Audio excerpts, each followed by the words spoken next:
Are you feeling overwhelmed? Are you feeling disheartened? Are you feeling helpless? Are you feeling like the world's gone crazy and you just don't know what to do, where to start? Sometimes just getting really down or feeling like nothing you do matters? Well, you're not alone. And one quote I really love is the one that I posted at the beginning, Mr. Rogers, where basically he talks about find the helpers. And so when I think about find the helpers, I always think like I'll think of an example where maybe there's a natural disaster and there's a lot of lives lost, a lot of injuries, a lot of devastation.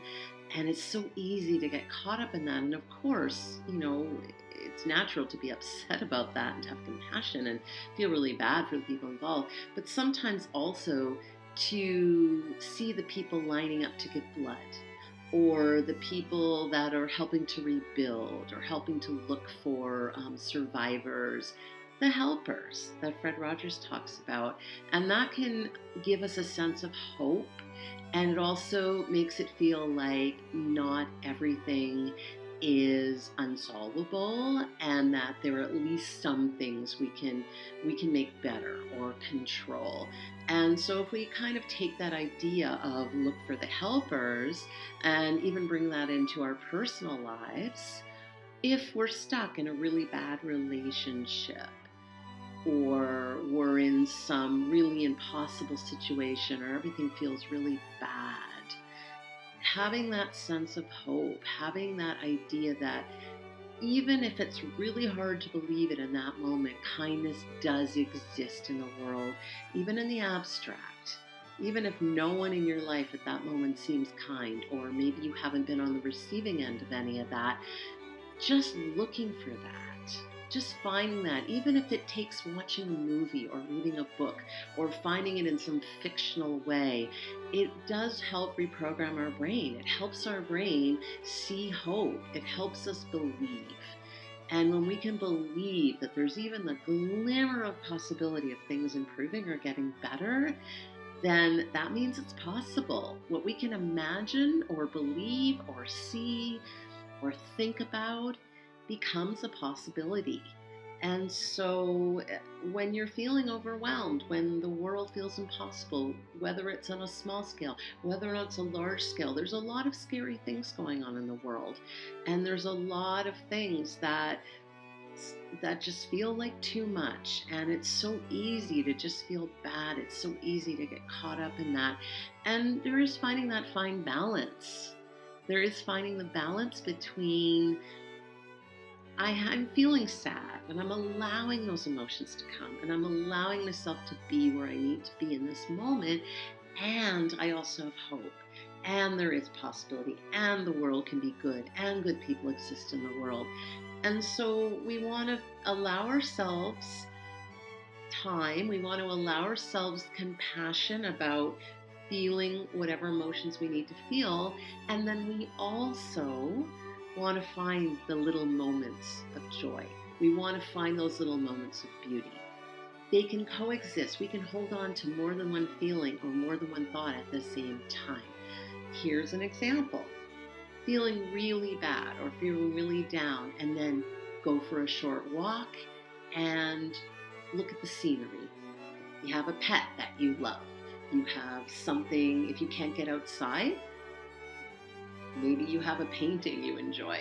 Maybe there's something pretty. Maybe you could go online and find a picture of something pretty or a scene of something.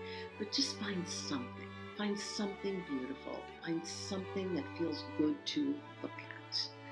And the more that we can have those visions, have those ideas, have those little glimmers of beauty and joy and hope, that can create a seed for more of that. And we can build on that. Evil, hatred is unsustainable. It combusts upon itself. It cannot sustain itself. Love and kindness are never ending. Love and kindness build on more love and kindness. it's never ending. It'll never stop growing. It'll create space. We'll start to create space for hope and joy and beauty and all those beautiful things. So we can do the same thing. We can do it on a small scale, and we can also do it on a large scale. Yeah, we can feel overwhelmed. We can feel all those things, and we can admit that. We can even throw our hands up and go, you know what? I can't solve the problems of the world, but here's what I can do. Maybe I can give $5 to a charity I believe in. Maybe I could write a letter about something. Maybe I could post something. Maybe I could show some kindness towards somebody. You know that quote that Gandhi said about be that change that you want to see in the world? I'm paraphrasing here a little bit, but this idea that if we can even show, it's that pay it forward about kindness and how it can feel so good in that moment. Even the smallest thing. Imagine how you feel when you might be having a really crappy day and someone even gives you the tiny bit of, maybe they'll hold the door open for you. Maybe you have a momentary nice exchange with someone when you're checking out in a store. The tiniest things, start to pay attention to those. I know with myself, if I'm having a bad day and I even have one good interaction in that day, that goes a long way to changing my mood and changing the way my day is going. Is that going to solve everything? Of course not.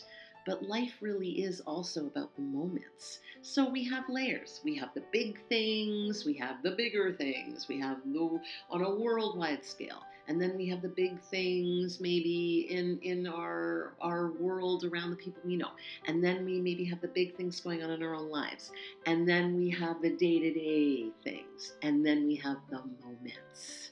And if we can be mindful, if we can try to be in the moment as much as possible, if nothing else, look for the helpers. Thanks for watching, and I'll see you next time.